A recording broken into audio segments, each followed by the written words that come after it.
Jumpa lagi dengan saya Ahmad Sobari. Kita lanjut terkait dengan konstitusi dan desain kelembagaan. Mengenai distribusi, lalu pembatasan kekuasaan dan jaminan hak warga negara. Jadi di konstitusi itu di era saat ini tidak hanya merupakan dokumen hukum yang tertinggi, tapi juga adalah cetak biru ya, atau blueprint dari desain kelembagaan negara atau institutional design ya. Secara perspektif modern, jadi konstitusi itu berfungsi untuk mengatur distribusi kekuasaan, lalu membatasi kekuasaan, lalu menjamin hak-hak warga negara, hak-hak asasi warga negara. Maka jika kita membahas konstitusi, maka tidak dapat dipisahkan dari konsep constitutional design atau desain konstitusional dan juga prinsip konstitusionalisme ya. Nah, jadi kalau menurut kajian konstitusi modern, maka desain konstitusi itu menentukan bagaimana kekuasaan itu didistribusikan dan dikontrol dalam sistem politik. Itu adalah desain konstitusi. Oke, kita masuk ke dalam desain konstitusi atau constitutional design. Ya, pertama mengenai pengertian dari constitutional design, yaitu proses perancangan struktur dasar negara. Jadi adanya proses perancangan struktur dasar negara. Itu mencakup sistem pemerintahannya, lalu struktur kelembagaan negaranya, lalu relasi antar lembaga, lalu adanya mekanisme checks and balances. Nah, menurut kajian konstitusi modern, maka desain konstitusi itu menentukan bagaimana kekuasaan itu didistribusikan dan dikontrol dalam sistem politik. Apa saja elemen konstitusional design itu? Yaitu struktur kekuasaan. Di situ ada eksekutif, legislatif, dan yudikatif. Dan sistem pemerintahan, di situ ada presidensial, ada parlementer, dan ada semi presidensial. Nah, bagi Indonesia, pasca amandemen itu mengadopsi presidensialisme yang diperkuat ya. Jadi waktu sebelum adanya amandemen, adanya seperti keraguan-raguan sistem yang dianut ya. Setelah adanya amandemen, maka presidensialisme itu diperjelas, diperkuat begitu ya. Nah, apa saja elemen konstitusional design itu? Tadi sudah dikatakan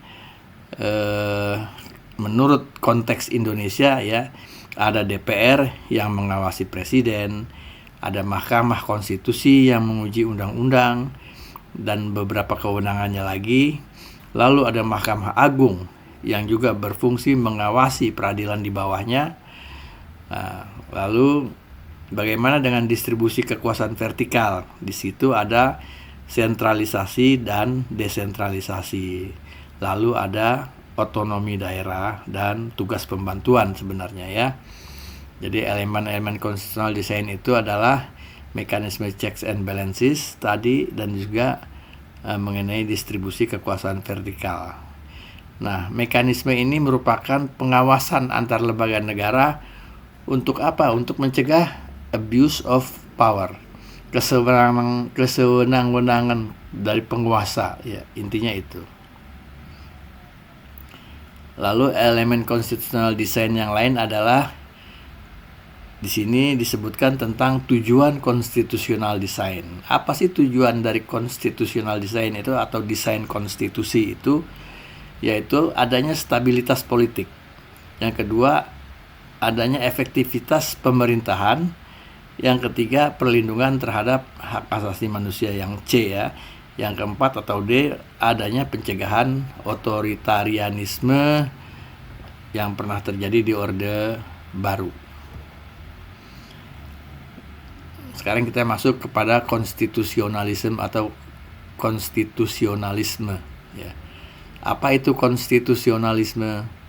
Itu adalah sebagai paham bahwa kekuasaan negara itu harus dibatasi oleh konstitusi.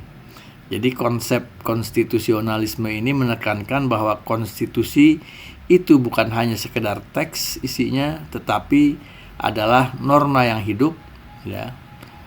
Lalu instrumen pembatas kekuasaan, lalu sebagai penjamin demokrasi, dan konstitusionalisme itu mencakup beberapa prinsip atau asas, ya.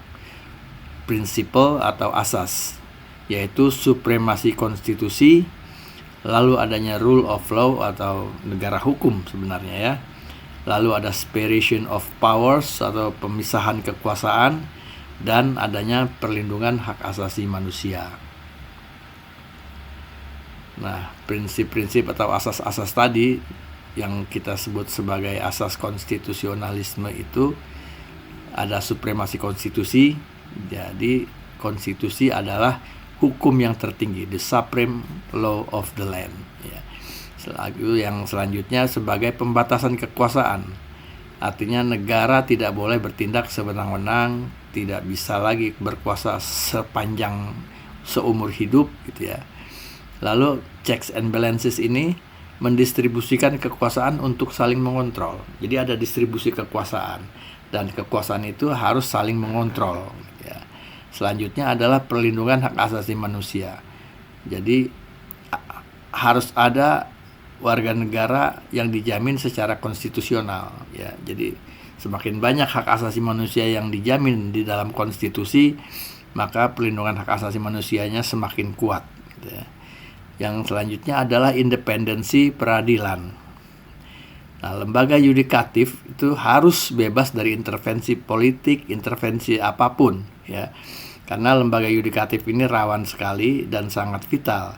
Kita mengalami adanya intervensi dari politik, ya, sehingga Mahkamah Konstitusi bisa mengatur munculnya wakil presiden yang sebenarnya belum pantas menjadi wakil presiden.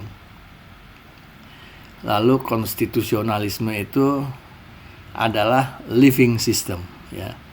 Jadi konstitusionalisme itu tidak boleh bersifat statis, ya. Dia harus adaptif terhadap perubahan sosial, dan dia harus bisa menjawab tantangan globalisasi dan digitalisasi. Ini paling penting, ya. Nah, lalu desain kelembagaan negara Indonesia itu sebelum adanya amandemen, maka kekuasaan itu terpusat pada presiden. Lalu checks and balancesnya sangat lemah. Lalu adanya dominasi eksekutif. Nah, setelah pasca amandemen tahun 99 sampai 2002, maka ada beberapa atau lumayan banyak perubahan, gitu ya. Jadi DPR diperkuat, lalu adanya Mahkamah Konstitusi, lalu ada penguatan sistem presidensial, dan penambahan jaminan hak asasi manusia, ya. Nah, ini konstitusi Indonesia ini sudah menunjukkan pergeseran dan adanya upaya untuk menuju konstitusional demokrasi. Banyak negara asing di luar yang konstitusional demokrasinya berkembang, ya. Korea Selatan juga menuju konstitusional demokrasi. Nah, bagaimana struktur kelembagaan di Indonesia? Di sini jelas, ya, ada presiden, ada DPR, ada DPD sebagai legislatif, lalu ada Mahkamah Agung dan Mahkamah Konstitusi sebagai yudikatif. Dan lembaga independennya contohnya adalah KPK dan OJK. Jadi konstitusi Indonesia setelah amandemen itu lebih menekankan kepada checks and balances dan distribusi kekuasaan yang lebih seimbang. Nah, saatnya kita mengevaluasi desain kelembagaan di Indonesia. Pertama, ada overlapping kewenangan, jadi tumpang tindih kewenangan atau institutional overlap, ya. Misalnya tumpang tindih kewenangan antar lembaga, yang contohnya adalah adanya ketidakharmonisan kewenangan, ya, antara Badan Pengawas Pemilu atau Bawaslu lalu ada dengan Dewan Kehormatan Penyelenggara Pemilu atau DKPP, dan juga dengan Pengadilan Tata Usaha Negara dalam penyelesaian sengketa pilkada, gitu ya. Misalnya dalam hal sengketa administrasi. Ini sebagai ilustrasi aja, contoh ya, bahwa Bawaslu dikasih mandat, diberi mandat untuk menyelesaikan sengketa proses dan pelanggaran administratif. Lalu DKPP itu, Dewan Kehormatan Penyelenggara Pemilu, berfokus pada pelanggaran etika. Dan Pengadilan Tata Usaha Negara itu menangani sengketa terhadap keputusan tata usaha negara. Tapi pada prakteknya batas-batas kewenangan ini tidak berjalan sebagaimana mestinya. Jadi dari contoh-contoh kasus Bawaslu, DKPP, PT UN itu misalnya ya menangani objek perkara yang sama secara paralel tapi menghasilkan putusan yang berbeda, bahkan istilahnya kontradiktif gitu ya. Ini ada contoh lain, misalnya DKPP itu kan sebenarnya bersifat mengikat dan final ya bagi KPU dan Bawaslu. Namun ada putusan Mahkamah Konstitusi nomor 32 PUU 11 11 ya tahun 2021, di mana putusan DKPP itu bisa ditindaklanjuti dengan gugatan ke PT UN. Nah ini kacau ya. Jadi lagi-lagi nih Mahkamah Konstitusi agak aneh gitu. Hal ini menunjukkan bahwa desain kelembagaan kita itu belum sepenuhnya konsisten menjalankan prinsip-prinsip checks and balances. Lalu ini disebutkan juga lemahnya checks and balances. Nah ini koalisi politik sering melemahkan fungsi pengawasan DPR. Ya bagaimana tidak ya, koalisi politik itu mampu melemahkan fungsi pengawasan DPR. Karena prakteknya ya, pengalaman yang terjadi kemarin kan kira-kira kurang lebih hanya satu partai yang tidak bisa atau tidak mau bergabung sebagai koalisi. Sementara belasan partai lainnya itu ingin menjadi koalisi ya, berebut menjadi koalisi, dan tentu saja dengan target yang macam-macam ya. Pada waktu pemilu presiden dan wakil presiden, dia menjadi calon untuk menjadi presiden dan wakil presiden. Tapi setelah dia kalah, dia memohon menjadi menteri, memohon menjadi pejabat tinggi, gitu ya. Jadi nggak ada malunya. Di situ menunjukkan adanya dominasi eksekutif yang masih kuat, gitu ya. Nah ini juga penting nih, adanya judicialization of politics. Apa itu? Salah satunya adalah Mahkamah Konstitusi menjadi aktor politik penting ya. Jadi adanya risiko politisasi peradilan. Ini contohnya di Mahkamah Konstitusi ya. Jadi kemarin itu kita melihat, diduga menurut pemikiran beberapa pakar itu ada upaya terstruktur di Mahkamah Konstitusi ya waktu pemilu yang kemarin itu ya. Pertama, merubah usia calon wakil presiden yang berusia di bawah 40 tahun dengan alasan-alasan yang dimasuk akalkan ya. Dia rubah usia calon presiden wakil presiden yang sudah ditetapkan menjadi di bawah 40 tahun. Lalu berikutnya nih, ada presidensial threshold dihilangkan. Ini juga putusan Mahkamah Konstitusi ya. Luar biasa ya, ada presidensial threshold yang dihilangkan. Jadi nanti semua partai kecil maupun besar itu bisa masuk memajukan calon presiden dan wakil presiden. Jadi nanti di tahun 2029 bisa ada belasan pasangan calon presiden dan wakil.